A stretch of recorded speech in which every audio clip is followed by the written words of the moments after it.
Try to get the thing relatively squared up, and then give it a good solid whack, and another.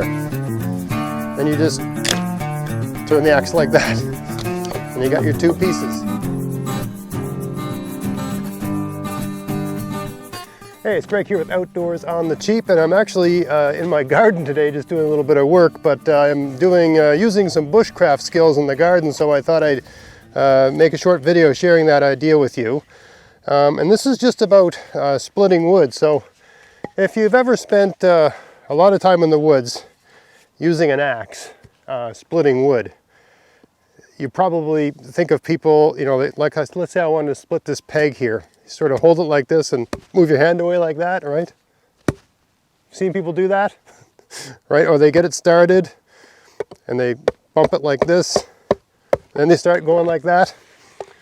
Both of those techniques for splitting wood are a recipe for an unbelievably bad injury right around here on your hand.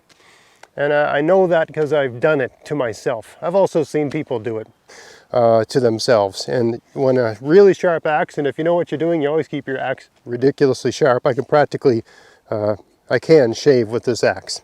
I mean, I wouldn't want to shave my face, but I can shave hairs off my arm with this axe. So you don't want to cut, you don't want to split wood this way. Let's say for whatever reason you want to split a piece of wood, right? I mean, it's different if it's a big, thick thing that you can set and you can use two hands. But if it's something you got to hold and you're doing some crazy thing like this, or you're trying to get it started like this, then you give it one good whack. There's all kinds of things that can go wrong. And the worst hand injuries I've ever had resulting from an axe were, that was the reason I got them. So I'm going to show you how to split a piece of wood in a way that's completely safe, where nothing can go wrong. And it seems kind of counterintuitive, but this is how you do it. So if you're out in the woods by yourself, you know, and it basically ruin your whole weekend, have to get out of there and get stitches and all that sort of stuff. And excuse this crazy looking hat, but the black flies are exceptionally bad today. And this way they don't go in my ears, because that makes me go insane. So all you do is you just put the axe on the center, okay? Sort of hold it straight and start whacking it like that. So I'm going to bring the camera in a little bit closer and show you that idea. All right, so here's the idea. You just have your axe. I'm actually lucky I got a check mark here that I can line it up with, but basically wherever you want to split it, try to get the thing relatively squared up, and then give it a good solid whack, and another. Then you just turn the axe like that, and you got your two pieces. You know, I'm just making pegs for doing something in the garden here, and I'm being a bit lazy because I'm just turning one peg into two pegs basically, so I don't have to cut down more trees. So this is a nice dry piece that really wanted to go. Let's try it with a piece that's not so straight and not so dry, and see how well that does. I mean, the straighter grain you got, the better it's going to go, of course.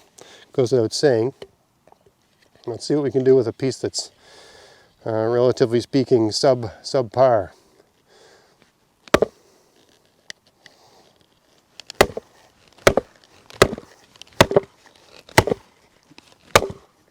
Wow, that one does not want to go. Yeah. We got one cut started there. There's a knot in the middle here, so that's probably what's causing us issues. Not a problem.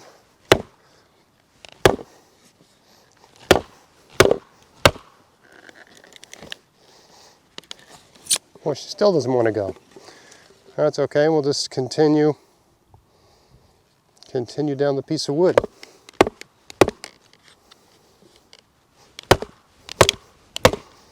All right, that's gotta go. There we go. That piece is a lot greener.